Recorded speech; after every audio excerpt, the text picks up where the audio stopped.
Warahmatullahi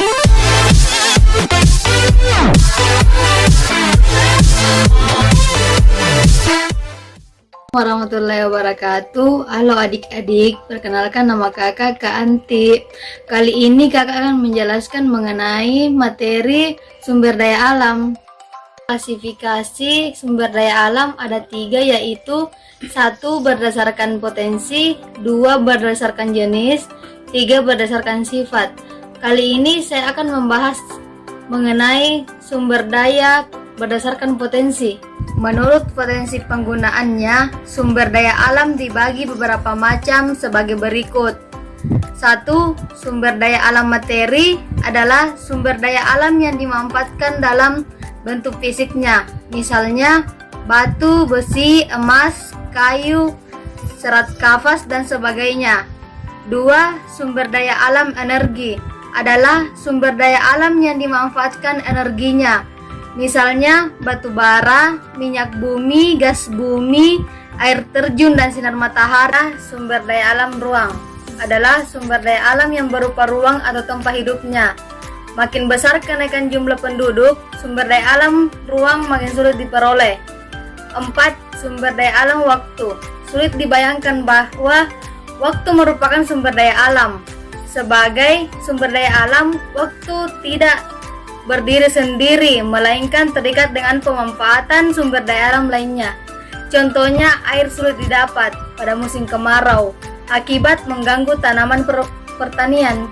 Selanjutnya, saya akan membahas tentang sumber daya berdasarkan jenisnya. Menurut jenisnya, sumber daya alam dibagi menjadi 2 sebagai berikut. 1. Sumber daya alam non-hayati, bisa juga disebut abiotik.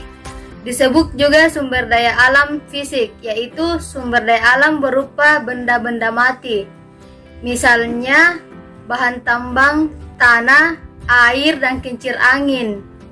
2. Sumber daya alam hayati, bisa juga disebut biotik, merupakan sumber daya alam berupa makhluk hidup.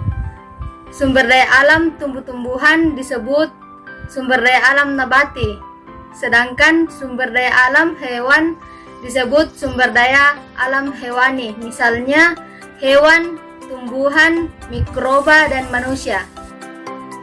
Bagian A itu pertanian.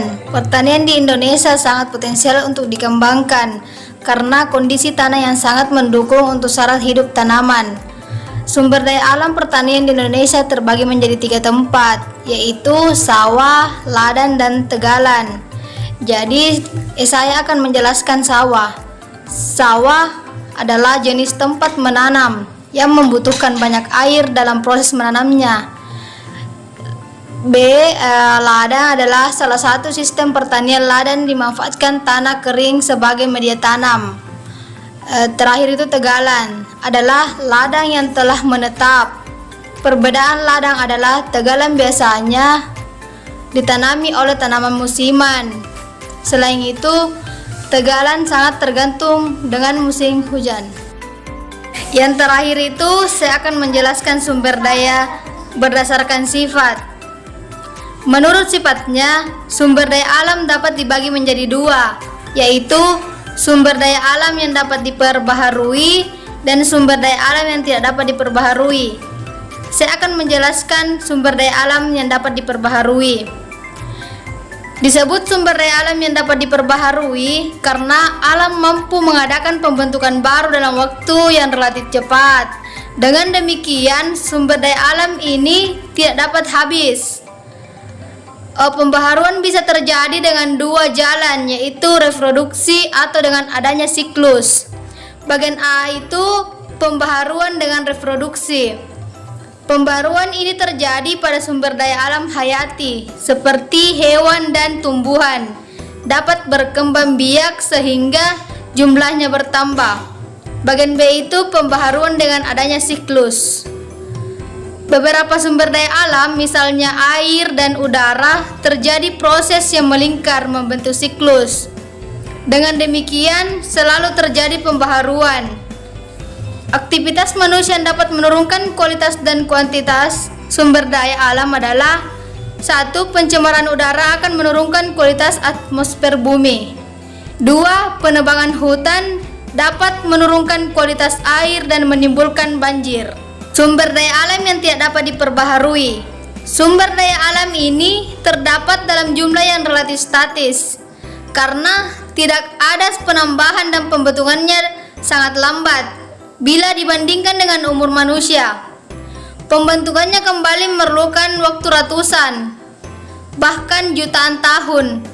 Manusia tidak dapat memanfaatkan selama 2-3 generasi. Sumber daya alam ini dapat habis, contoh bahan mineral, minyak tanah, gas bumi, batu bara, dan barang tambang, dan sumber daya fosil lainnya. Berdasarkan daya pakai dan nilai konsumtifnya, sumber daya ini dapat dibedakan menjadi 2 golongan, yakni sumber daya alam yang tidak cepat habis dan sumber daya alam yang cepat habis. Contohnya sumber daya alam yang tidak cepat habis itu tidak cepat karena nilai konsumtifnya terhadap barang ini relatif kecil. Manusia hanya memanfaatkan dengan jumlah sedikit. Di samping itu, sumber daya alam ini dapat dipakai secara berulang-ulang hingga tidak cepat habis. Contohnya intan, batu permata, dan logam mulia. Sumber daya alam yang cepat habis itu nilai konsumtif akan barang itu relatif tinggi. Manusia menggunakan dalam jumlah yang banyak sehingga sumber daya alam akan cepat habis. Di samping itu, daur ulangnya sukar dilakukan. Contohnya bensin, gas alam, dan bahan bakar lainnya. Sekian dari saya. Assalamualaikum warahmatullahi wabarakatuh.